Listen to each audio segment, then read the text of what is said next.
Hello there. The cinema courtroom is now in session.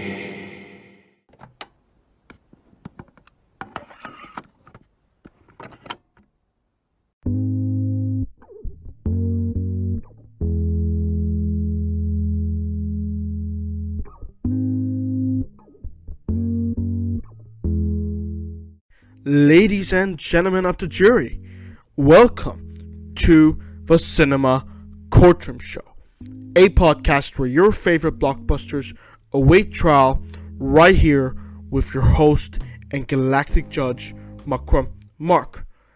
Do not forget to like and subscribe on whatever, and I mean whatever streaming platform that you just coincidentally happen to tune into, just by pure chance, whether it be Spotify, Stitcher, Google Podcasts, heck, even Amazon Music, or the Cinema Courtroom YouTube channel, where you might maybe gain access to video content that will be exclusively reserved for the Cinema Courtroom YouTube channel. So please, make sure to be subscribed to that.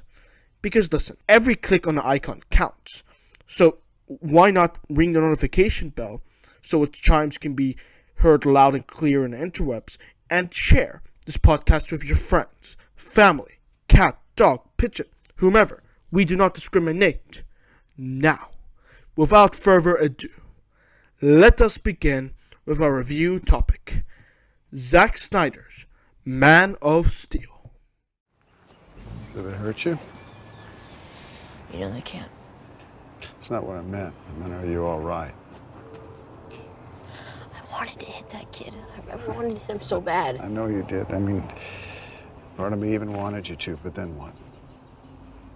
Make you feel any better? You just have to decide what kind of man you want to grow up to be, Clark, because whoever that man is, good character or bad, he's going to change the world. This Tuesday, I'm gonna do a non-spoiler and spoiler discussion of DC's latest live-action project, Black Adam. I'm of course really looking forward to doing it, because I've been very much looking forward to Black Adam, mainly because The Rock is playing him. And you know what? Why not hop on to the YouTube platform when the episode where I'm going to discuss Black Adam will premiere first, 2 hours before it premieres everywhere else. And we can talk about it on the live chat. Does that sound good? Alright, good. So anyway, I contemplated to myself that since we're rattling on about powerful, mythical, bigger-than-life gods and aliens, Black Adam, played by Dwayne "The Rock" Johnson, of course, when are we going to give Dwayne "The Rock" Johnson a break? Anyway, why not talk about the strongest being of all? Superman, aka the Man of Steel, aka Kal-El, and aka Clark Kent. The reason why I want to do a little crash course review on Man of Steel is because it's pretty much confirmed by Dwayne "The Rock" Johnson that Superman will indeed be showing up in Black Adam in a post-credit scene.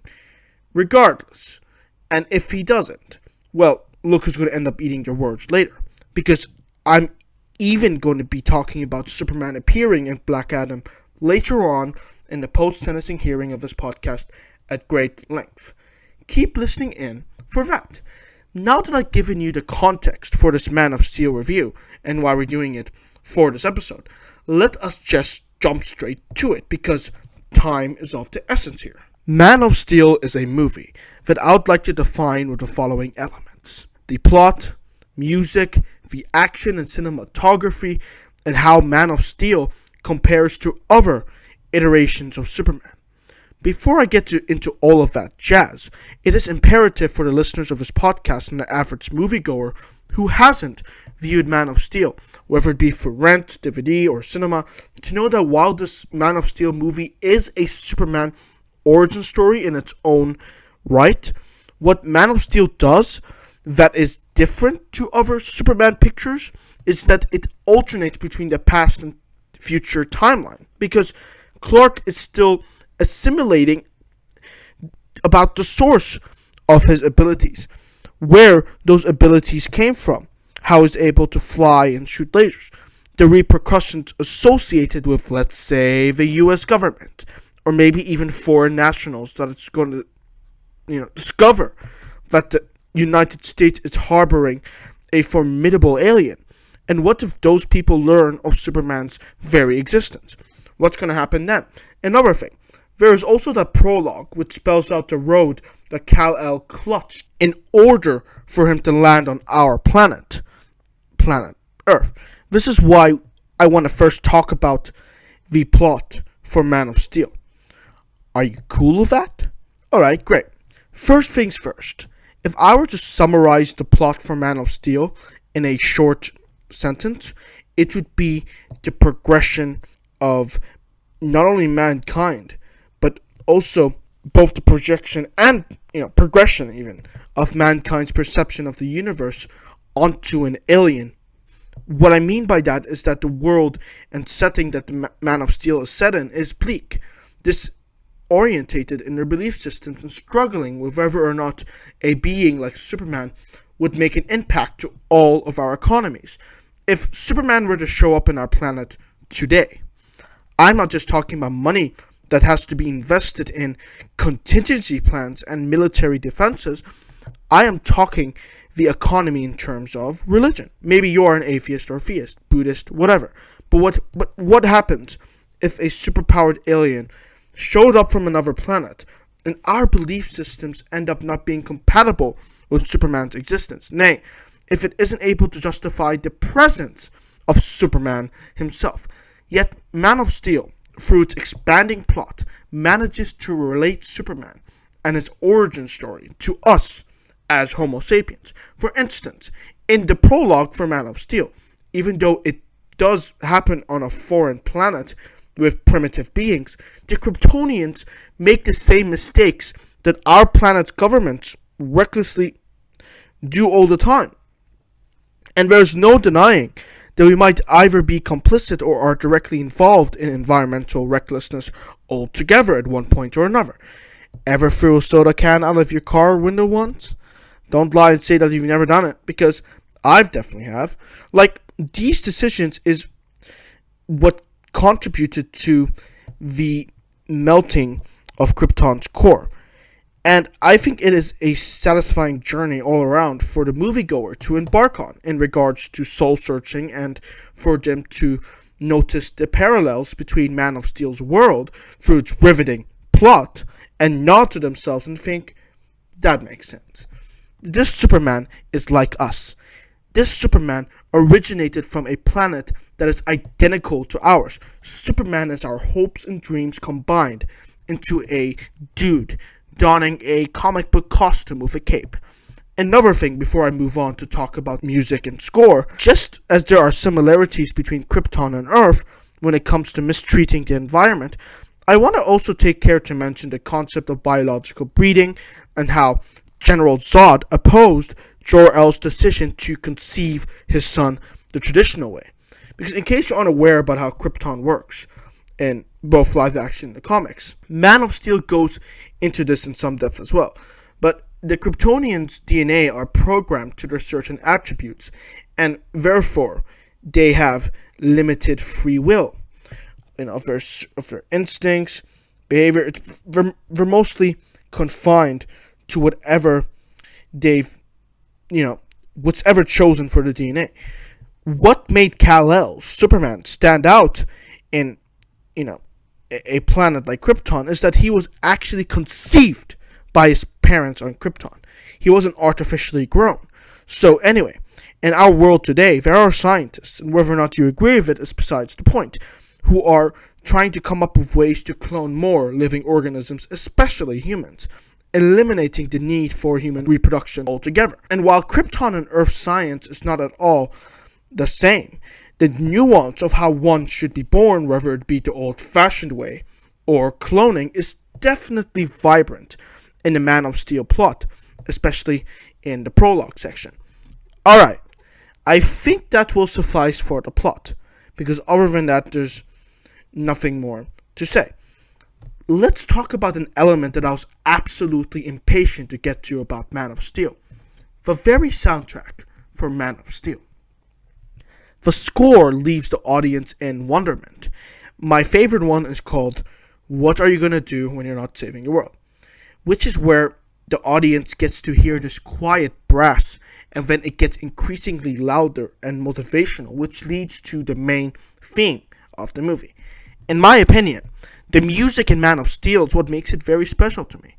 Not to mention that Flight, which is another track on the album, is something else. It captures the perseverance of Superman and his trial and error while still learning how to fly really effectively, to the point that you can't help but get excited when he flies. Like, raise your fist in the air. Yeah! Besides Lord of the Rings and a number of other movies that I can only count on my fingers at the moment, there haven't been a score that was nearly as effective as the soundtrack in Man of Steel. And that says something. Now, before I get to the comparisons of Henry Cavill's Superman to Christopher Reeve's Superman, I want to quickly touch on Man of Steel's action and cinematography now that we've got the plot and music covered for Man of Steel. The action in this movie is fast-paced, violent, and also the fight between Superman and Zod at the very end of the movie suspends belief. I'm not going to be talking about the fight being unbelievable in terms of consequences, because believe me, you see buildings fall down and crush people's legs. Everyone is retreating left and right. The collateral damage in this movie is insane, much to the movie's own benefit. In the Avengers, we see a few explosions then and there, but what Marvel always likes to do in alien invasions is avoid addressing consequences that impact the little people. Well, at least until the Sokovia Accords in Civil War, and I suppose Hawkeye on Disney Plus, because that's how Kate Bishop heroism was born, apparently. I digress to say that not only does the action in Man of Steel impress the audience because of how powerful that action is and the collateral damage that it's invoking, but also the cinematography. The way that the cameras are focused on Zod and Superman, it's as if Zack Snyder is snapping his fingers at the audience and keeping us focused on the Superman versus Zod climax, and in my opinion, all of the action and cinematography in Man of Steel elevates the stakes, and because Zod is powerful like Superman, somewhat on an equal standing, Man of Steel has somewhat of a sense of free reign because Superman and Zod can punch each other however hard or fast that they want to and not worry about getting a bloody nose. I was very particularly amazed with how Superman's cape was flapping when Zod knocked the shit out of him and he flew across Earth's atmosphere and into space. The sheer force of General Zod is, to say the least, illustrated impeccably in the action of this movie. Alright, now let's talk about the comparisons of Henry Cavill's Superman to Christopher Reeve's Superman. I might not even go in depth about how Man of Steel is compared to other iterations of Superman. Rather, I will share my opinion on which one was better because it is relatively straightforward. Christopher Reeve's is lighthearted, campy, and fun, which might resonate with fans who are nostalgic about Superman, but on the other hand, it might not necessarily appeal to the moviegoers that are into superhero action and gritty realism. Whereas Man of Steel's Henry Cavill is more somber because we see Superman exceed his moral boundaries and execute Zod. That might be off-putting to some audiences who might be under the perception that comic book movies should just be lighthearted and giddy. And if they've grown up with a Superman who just tosses the villain away to a jail cell or black hole, the prospect of Superman killing a villain is somewhat unrecognizable. And I think, and I only say this on occasion to stuff that I don't agree with, I think the opinion that Superman shouldn't have killed Zod is nothing more than misplaced. And again, I don't like to say this, but if you think that Superman shouldn't have killed Zod in Man of Steel, you clearly don't understand the movie. For one, Superman didn't murder anyone. He killed someone. There's a difference between killing an innocent person, which constitutes as murder, according to the laws of planet Earth, and killing a villain, which is ultimately ending a threat. Not to mention that General Zod was about to kill innocent civilians with his laser eyes. Superman told him countless times to stop. My main gripe with that scene is that Superman gave him like 10 seconds before killing him. Like, General Zod, who is a formidable alien and is programmed to do whatever it takes at the cost of the lives of the people on Earth, has gone berserk, and it's up to Superman to stop him. Like, what don't people get about that? I don't know about you, but Superman to me represents a being who puts the lives of other people before his own conscience. And it's not like Superman snapped Zod's neck and had a because he didn't have a sigh of relief. If anything, he literally broke down and cried. Like, Lewis had to comfort him. He killed a fellow Kryptonian. So when we're talking about comparing Henry Cavill's Superman to Christopher Reeves, well, I definitely enjoyed Christopher Reeves' Superman. Christopher Reeves is too much of a goody two-shoes, in my opinion, and had indirectly let innocent people die because he didn't have the backbone, nay, the balls, to execute a dangerous foe. Henry Cavill, on the other hand, will terminate the villain's life, and therefore save the day. And one more thing before I move on to the final verdict. Man of Steel, unlike Christopher Reeve's Superman, focuses on a crucial element, which is identity. In Man of Steel's flashback sequences, we watch as Clark is grasping with his place in the world. There is one scene where he is on a bus and then the bus crashes into a lake. Clark, or Superman, takes the initiative to lift the bus out of the water. But then there's another scene where Clark's adoptive dad wants him to see the reality behind his act of providence. Superman exposed himself to a bus full of his fellow classmates, who are then going to inform their parents, who might then inform a journalist or the government about a superpowered alien saving a school bus. Christopher Reeve's Superman, on the other hand, just focuses on saving a day, but we see little to nothing of his childhood and the identity crisis that he endured in the Christopher Reeves iteration of Superman, whereas we do get to see that portrayed in length in Henry Cavill's Superman. With all of these points down, the plot, music, the action, and focused cinematography, and how it compares to other iterations of Superman in regards to tone, Man of Steel is a unique spin on possibly the most popular comic book icon of all time, and nonetheless delivers an action-filled picture while featuring a bunch of riveting and gritty themes. Court is adjourned.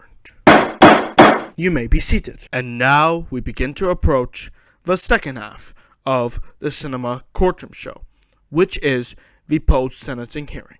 What is the post-sentencing hearing, you may ask? Well, I'm glad you asked about this, because in the first half of the Cinema Courtroom podcast, we reviewed Man of Steel, which is one of many films that I have selected. Old and new, big and small, underrated and overrated, the broken and the damned, black, white, brown, orange, and blue. Then, in the second half of this podcast, I assemble all of the leftover topics that pertain to the film industry in general. Movie news and movie-relevant subject matters that aren't just limited to one specific movie, and integrated into one post-sentencing hearing list. Think of it as an after-party that is long overdue, perhaps, where you, yes you, the awesome and amazing listeners tuning into this podcast, are invited, or in judiciary terms, an invitation to a retrial in order to rectify an unfair hearing. Because sometimes, like the organic sapien that I am, I find that I've been too critically generous or harsh about a movie. So, the majority of the time, I do alter my opinions after a rewatch or two of said content, which means I'm compelled to review the media again in a post-sentencing hearing. If you listen this far into the Cinema Courtroom show, then I salute you for sticking around to the second half of the show. If you enjoy what you've heard in the first half and what I'm about to say in the second half, if you haven't done so already, I would very much appreciate it if you give this podcast a reshare and like this episode by clicking the thumbs up or heart icon on whatever platform that you're listening on in order to assist the complex algorithm, if you'd ever be so inclined. Spotify, Stitcher, Google Podcasts, Amazon Music, or the Cinema Courtroom YouTube channel. This way, you will be ensuring that the Cinema Courtroom will remain supported, as well as its future episodes, installments, and assets. That being stated, I salute you in advance for your very generous engagement and support, and I hope you would be inclined to join us in the ride to success. In this hearing, we are going to cover the following grounds: Superman showing up in Black Adam, the idea of multiple movies being shot back to back, and whether or not bigotry is to blame for Bros flopping.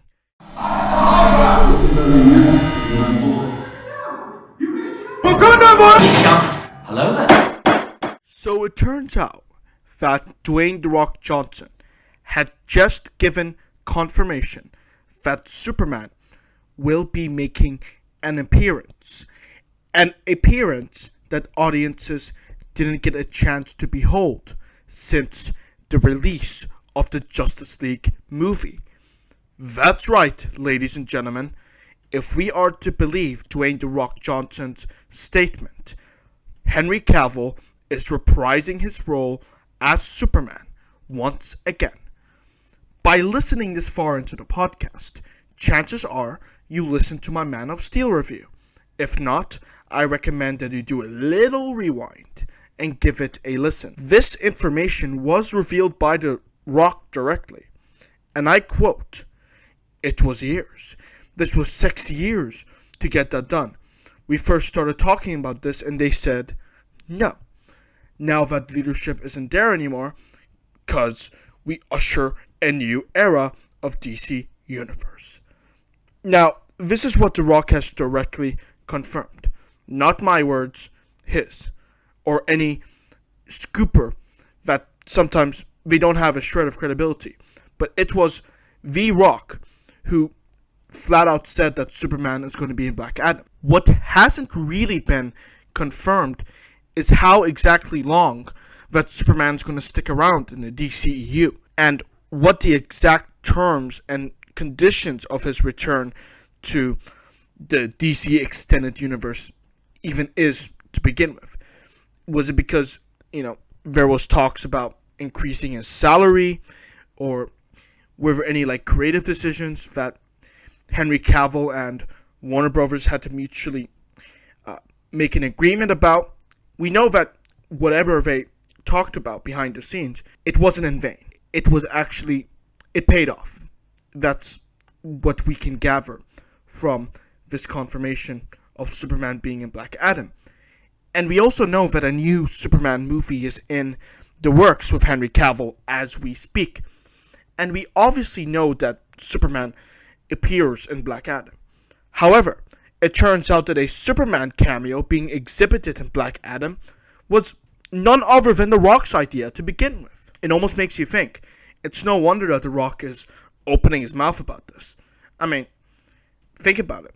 He would rather seek credit from the masses than preserve the potential surprise that the audiences might get to see. If I was responsible for bringing Henry Cavill back, I would definitely brag about it, as long as an NDA isn't there to shut me up, as I assume that, The Rock wasn't binded by an NDA, because he freely shared this information to the public. Apparently, though, the old leadership at Warner Brothers were like, nope, we'd rather direct our investments toward a Black Superman, starring Michael B. Jordan. This is actually a movie I would watch, a Superman with Michael B. Jordan. I just want to put that out there. I digress to say that Dwayne "The Rock" Johnson has decided to take a different approach after the leadership hierarchy of Warner Brothers had been altered.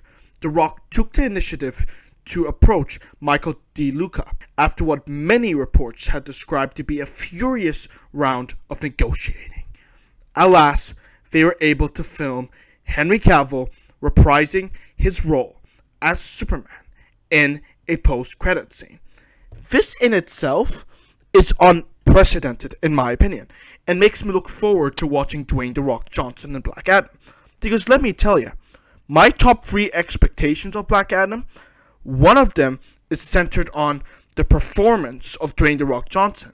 And in my opinion, part of what contributes to an exceptional performance in a movie, especially Black Adam, is the level of creative commitment that you have to the cinematic universe that you've been invited to partake in addition to the commitment to the fan base. So, I mean, to have Dwayne "The Rock" Johnson advocate for the fans that have relentlessly petitioned for years just to have Henry Cavill show his face one last time. It is truly remarkable and is an indication that Black Adam is going to give the DCEU the best it has to offer. And that in itself is beautiful. If I don't find the Black Adam movie good for whatever reason, like apparently the critics think that it's just all action, and the directing and writing is a mess. But that's only what I've heard from the critics. Maybe I might actually find the Black Adam movie better than other people might do. And chances are that could be the case. And you'll find out in just 3 days. As I'm recording, I'm probably sitting in a movie theater watching Black Adam, because the time this podcast comes out, I'm out to see Black Adam. So the actual podcast where I'm going to talk about Black Adam in full length, spoilers and non-spoilers first obviously, will be at Tuesday, 5:30 p.m. Dubai Standard Time. If, for whatever reason, during that time, I don't think that the Black Adam movie was able to meet my expectations in a positive way, at least I can be rest assured that this movie had tried its damn best. All I want is commitment and effort. I'm not going to go as far as to say that I'm going to forgive a bad product. If it's bad, then it's bad. There's no going around that. But something that I detest more than anything in the corporate realm is if a corporation isn't passionate about its product or services and makes a half-assed attempt. I think by, not having commitment to what you want to sell, it's a disservice to the industry, and it's a disservice to the consumer base.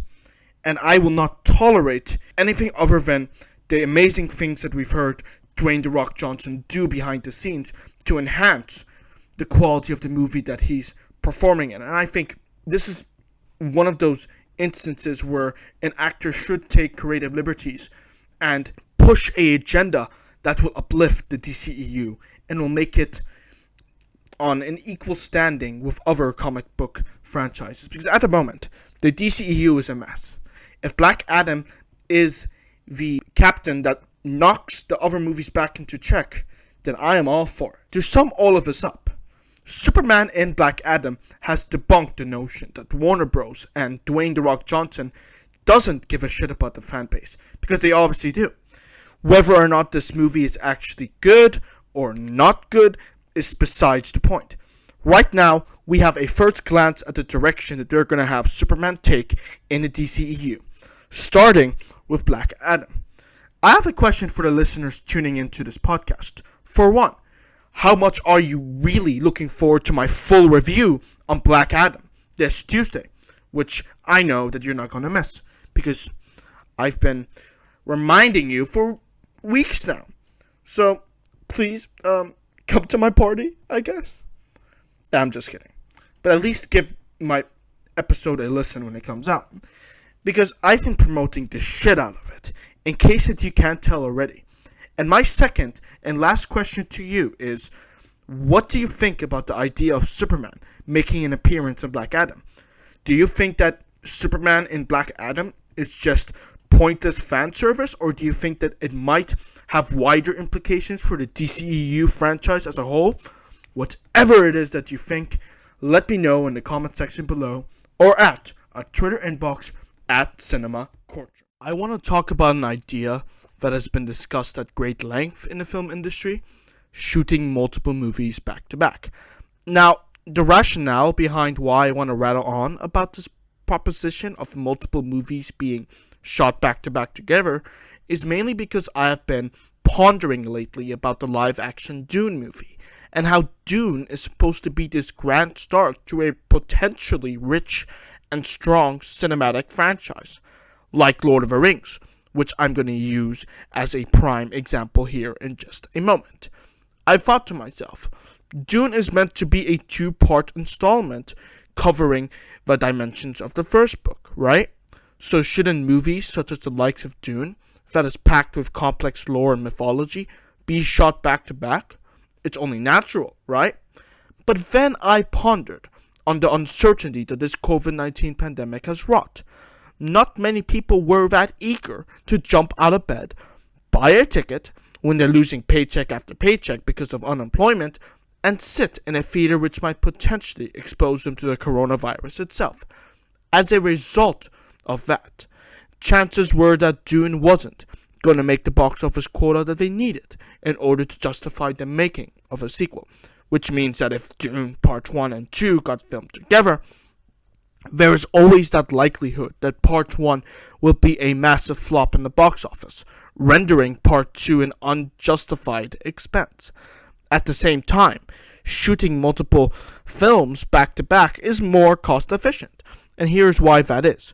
Because typically, after a movie has wrapped production, the set gets taken down, the costumes get shelved in a vault somewhere.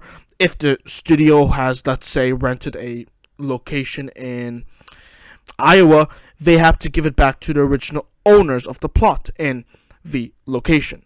So if hypothetically, that is, Dune wants to get filming for Part 2, then they're going to have to repeat this whole process of finding a location to conduct their filming.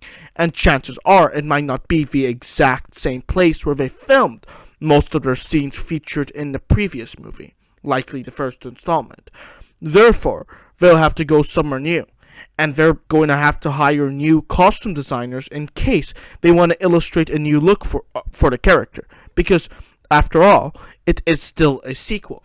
It often requires a fresh take on the character of interest and demands extra costume work. Whereas if Dune shot back to back with Part 2 scenes already in the books, then they don't have to bear most of the extra costs that are associated with starting production all over again, which would actually suck if the first movie has been successful and now they're going to have to retain what made the first movie successful, but we're going to have to start over from scratch. And maybe, just maybe, there's a chance that because they're essentially filming one massive movie, the quality might deteriorate. Because, as the saying goes, sometimes, or most of the time, you don't win the lottery twice. The production isn't done, and we got to, they need to find a way to continue it while maintaining consistency. Because let's say, this actually happened with Star Wars The Force Awakens. They've filmed them separately. We didn't film it all into one trilogy. And they had to pick up where The Force Awakens left off in The Last Jedi. And that may have been why we had this consistency error in the Star Wars sequel trilogy. If they were to film back to back, they would have got to keep the location and not have to pay twice or more to find a new one.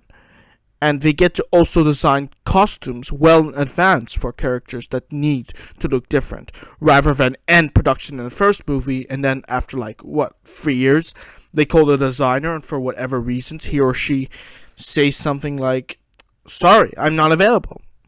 And the studio ends up having to pay more for a designer that would typically cost more. Again, all of these inconveniences might be very well avoidable with the option to shoot multiple movies back to back. Because remember, the market, especially in the film industry, is rapidly evolving, and that includes the costs for production. You never know what's going to happen 3 years from then. So filming back to back would be a safety measure that I think most studios would go well to implement. And that's why, you're going to hear some of that as I share my overall opinions of whether or not I believe that a movie being shot back to back is a convenient production method. First and foremost, I perceive this particular method to be a formula of success for a movie franchise because history has proven now and again that the most award-winning trilogies were shot back to back. Allow me to reference Exhibit B, which is Peter Jackson's Lord of the Rings trilogy. Lord of the Rings is obviously very successful because it won multiple awards, from Best Music at the Academy Awards. Best Cinematography, well bloody earned for a matter of fact. The People's Choice Award for Favorite Movie. You get the point. Lord of the Rings was filmed back to back in its 438 days of filming in New Zealand. And the same goes true with the Hobbit trilogy.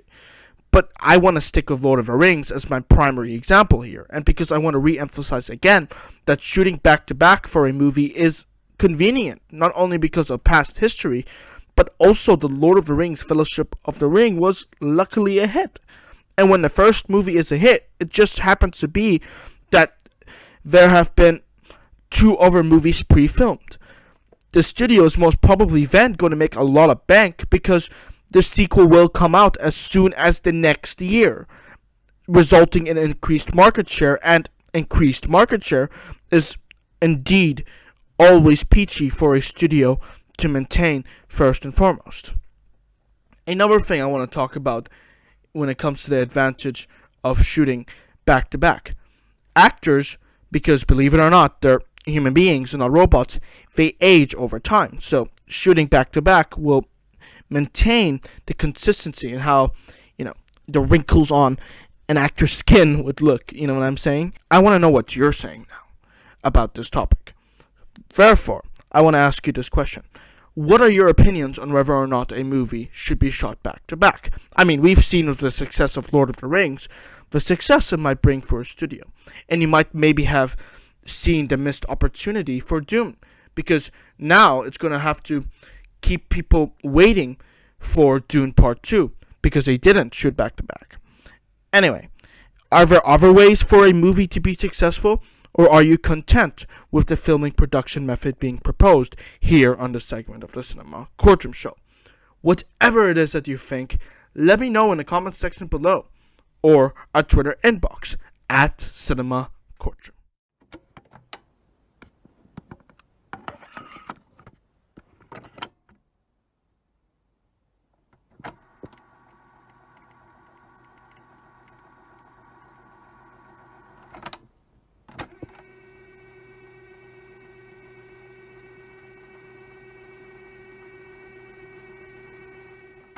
What's up, Hollywood?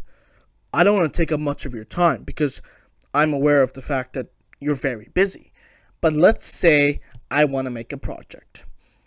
But I also don't want other people to provide me constructive feedback of said project.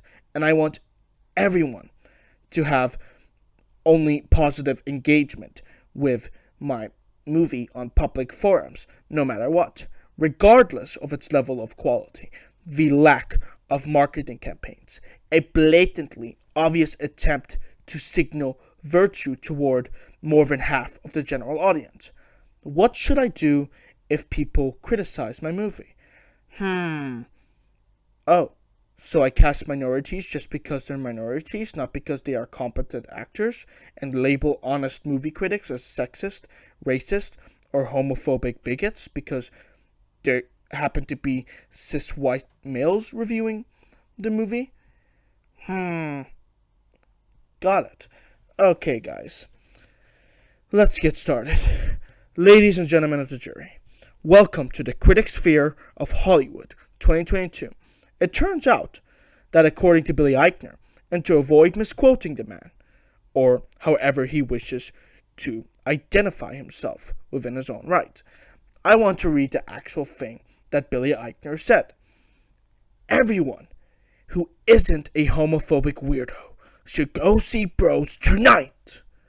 Well, for one, I'm quite busy tonight, but maybe you can ask me in the afternoon or morning. Who knows? So anyway, it turns out that I am a homophobic weirdo sitting on a chair right now, because I just happened to not be interested in seeing a movie. That's what Billy Eichner is implying right now. Do you know how absolutely bullshit that sounds? And very often here in the cinema courtroom, and many of my listeners are acquainted with this attribute of my personality as a host. While I do share opinionated commentary, I try to find both sides of the issue and present them equally to maintain balance, and because it helps me dope out. Because here's the thing, you've heard me talk about it every time I introduce the post-sentencing hearing. Sometimes, like the organic sapient that I am, I find that I've been too critically generous or harsh about a movie. So, most of the time, yada yada yada yada. You've heard me say this many times before, right? The same is applied to the topics that I talk about here on the show. Sometimes when you're researching a topic, it is very often that I might adjust my thinking and be like, okay, maybe the other side is onto something. Well, not this time.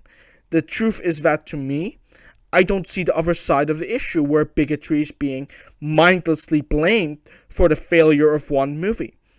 Or success for, let's say a movie starring white cis males. I only see the stupid comment that Billy Eichner, the producer of the Bros, made on his Twitter page, and I think that the tweet is deleted now? Yeah, because when I was preparing my show notes, I had to find that tweet in another article. That isn't really the point though, because it's good that Billy Eichner deleted this dopey and idiotic tweet. He was wrong to tweet it. Here is why I think Billy Eichner shouldn't utilize bigotry, which is unfortunately a real issue plaguing our culture today. Nonetheless, it shouldn't be used to condemn the failure of the Bros in the box office. And here is why. First off, Billy Eichner should cast blame on how engagement of a movie might be changed over time.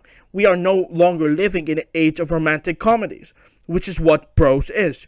A romantic comedy involving two gay men.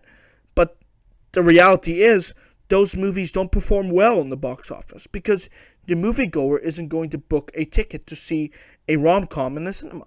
And as we should know, box office figures are mostly made up of how many people purchase tickets to go see the content that they want to see, right? So I mean, in the age of superhero blockbusters and action flicks, Bros is knocked all the way to the back of the queue, if it's even going to get a line to begin with. That's how the movie-going experience typically is, from generation to generation, and popularized interests. Is it a bummer that Billy Eichner didn't get to have a chance to, reap some solid box office rewards? Sure. I would want someone to have the same sympathy for me if I happened to make a movie and it flopped the way that Billy Eichner's picture did. But I'm not going to say that people are bigoted for their lack of interest in my movie just because I'm from the Middle East if my movie doesn't resonate with the crowd. And if it doesn't resonate, that's just how it's going to be. What are your opinions of the Bros flopping? Is bigotry the suspect of that? The Cinema Courtroom contends that bigotry is not guilty of all counts, but what do you think overall? Whatever it is that you think, let me know in the comment section below, or our Twitter inbox, @Cinema Courtroom. We have now, at long last, reached the end of this podcast. Thank you very much for tuning in to the Cinema Courtroom show, where we critiqued movies. I had a lot of fun doing this podcast, so make sure to subscribe if you enjoyed episode 18 of the Cinema Courtroom, just as I do every week, making them. I hope to see you guys again in the next episode, where we're going to talk about Black Adam. Find out my full thoughts on Black Adam in the next and 19th episode of the Cinema Courtroom Show, which launches this coming Tuesday on YouTube, Spotify, Stitcher, Google Podcasts, Anchor, and the Amazon Music platform. Thank you for listening till the end. I'm your Galactic Judge, Mark, and it's been an absolute pleasure to be hosting you tonight. And I hope you have a spectacular day.